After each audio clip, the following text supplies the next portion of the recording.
Hey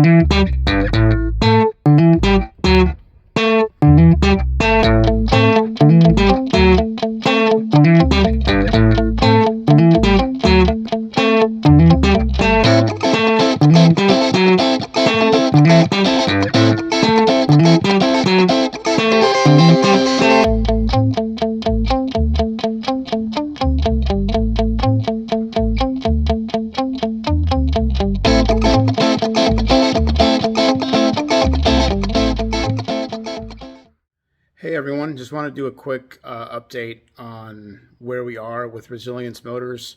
Haven't been on YouTube for a couple months.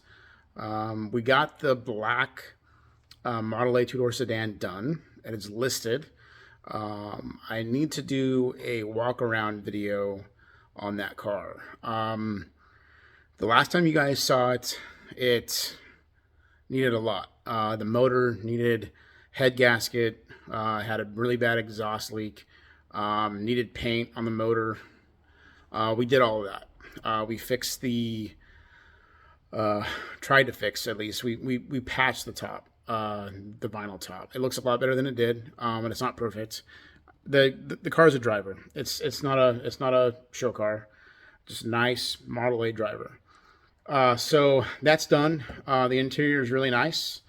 I would love to keep it and drive it during the summertime, or even turn it into a hot rod. But you can't have them all. So I'd like to, but we can't. So that is up for sale. It is for sale locally on Craigslist and on Facebook.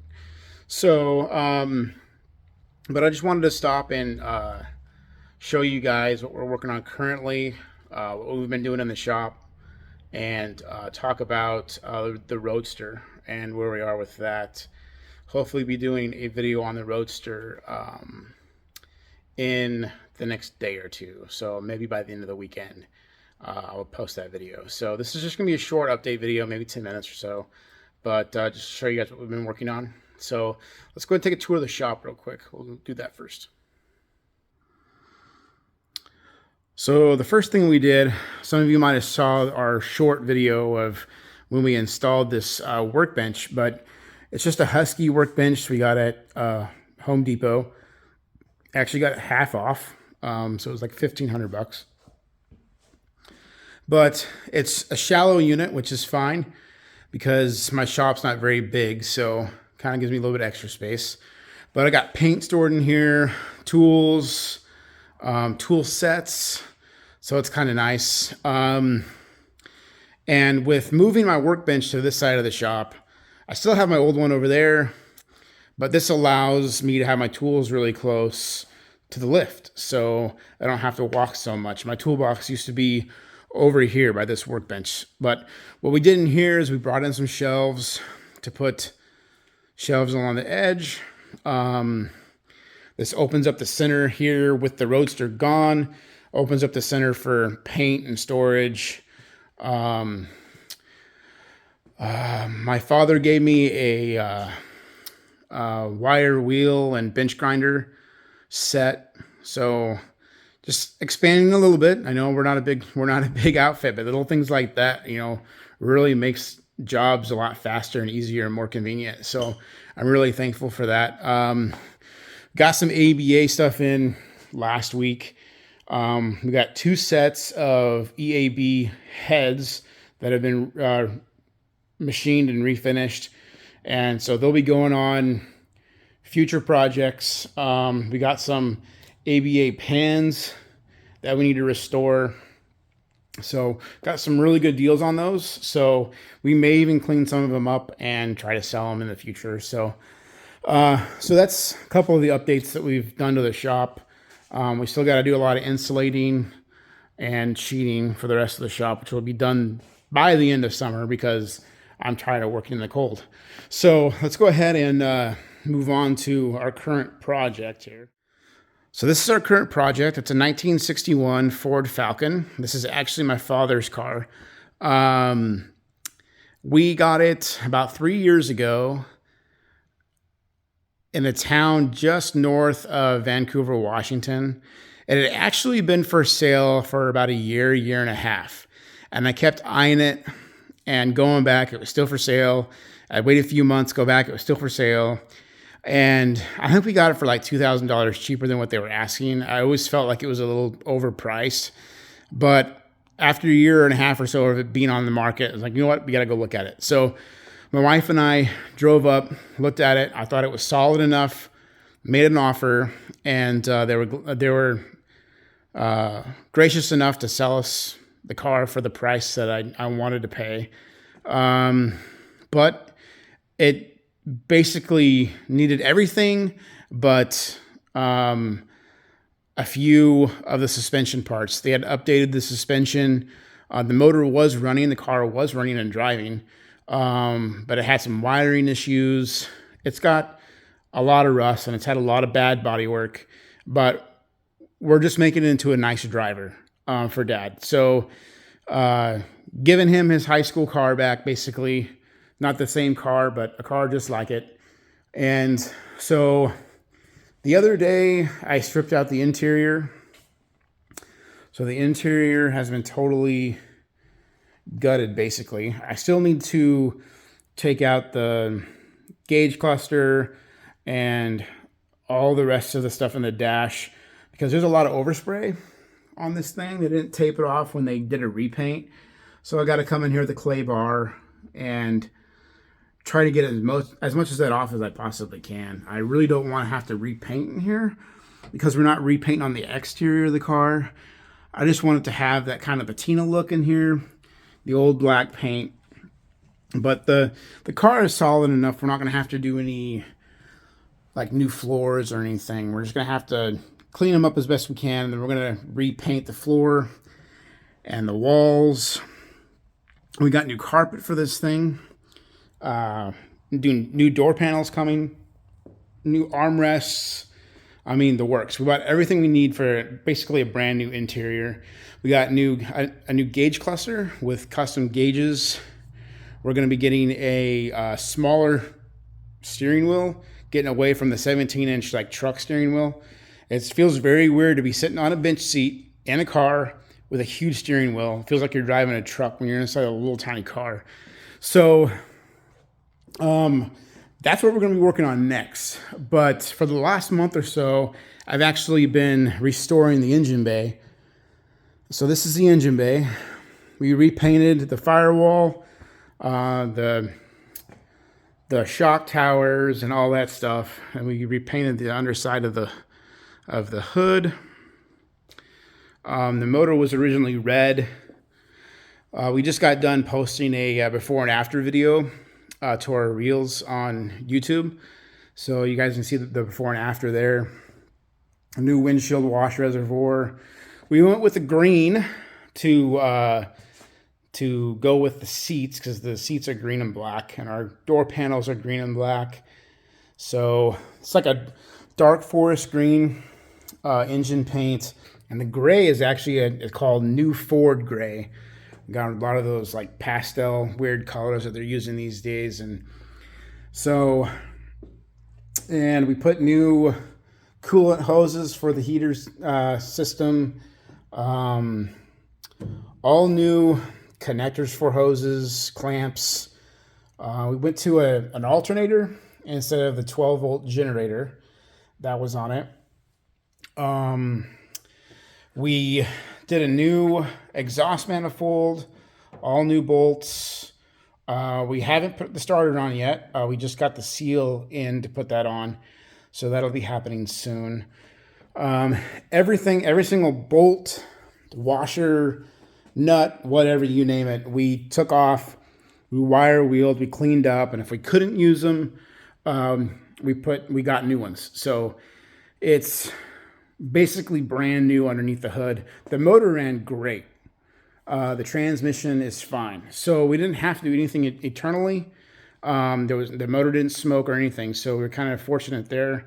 Just refreshed under the hood and it looks really good. So I'm really happy with how it turned out. It's super clean. We went to an electronic ignition in the distributor to get away from the points and condenser. So that's going to improve the starting and the performance of the motor, this little 144. Doesn't have a whole lot of power, so anything you can do to help him out is really good. New oil pressure sensor, new water temp sensor to go with the new gauges and stuff we got. We went with a polished aluminum bezel with black gauges with chrome rings. So it should look really good in the car. So really excited to move on to the interior and get that done so we can get this thing on the road and drive it this summer. I'm really excited about that. So let's go ahead and talk about the Roadster. All right, so the Roadster, the 1930 Model A Roadster hot rod build. It's been a dream of mine since I was a kid. I remember going to car shows and seeing really grand hot rods of the 90s. But I also remember seeing those smaller, kind of ratty hot rods that were starting to come up again. And the late 80s, early 90s, throughout the whole 90s, there was like a regeneration of the hot rod movement. And so you saw a lot of really cool cars. And that's what I've been wanting to do ever since I kind of hit the car hobby harder. So that's like full swing, pouring the money into it, pouring the time into it, happening right now. So the last time my buddy and I met, we put in like 8 hours of time on the chassis. The chassis is basically done. The last update video you guys saw on the Roadster, I was working a little bit on the body, getting some sub rails put in and stuff. Well, next time I go over to his house, we're going to be putting in the metal structure framework instead of wood. We're going to be doing metal behind the seats and basically building a tube roll bar on the inside of the Roadster.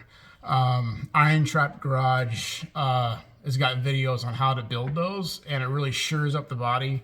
And also around the door jambs, the B-pillars, he's got a lot of really good stuff. You guys should go check him out, Iron Trap Garage out of Pennsylvania. So we're going to be kind of following his guidance on his YouTube videos and doing that over the next couple weeks. Getting the doors to shut good and open.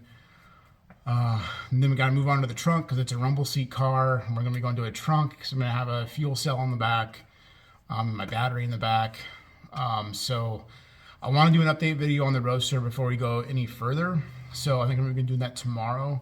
And then we'll move on to taking the body off, getting the body all shored up and stuff. And then it's going to be a tear down on the chassis, paint it, put it back together, put the motor and transmission in, and the body back on, and running fuel line and all that kind of stuff, and getting your little things done, get the wiring done, and hopefully be on the road by the end of summer.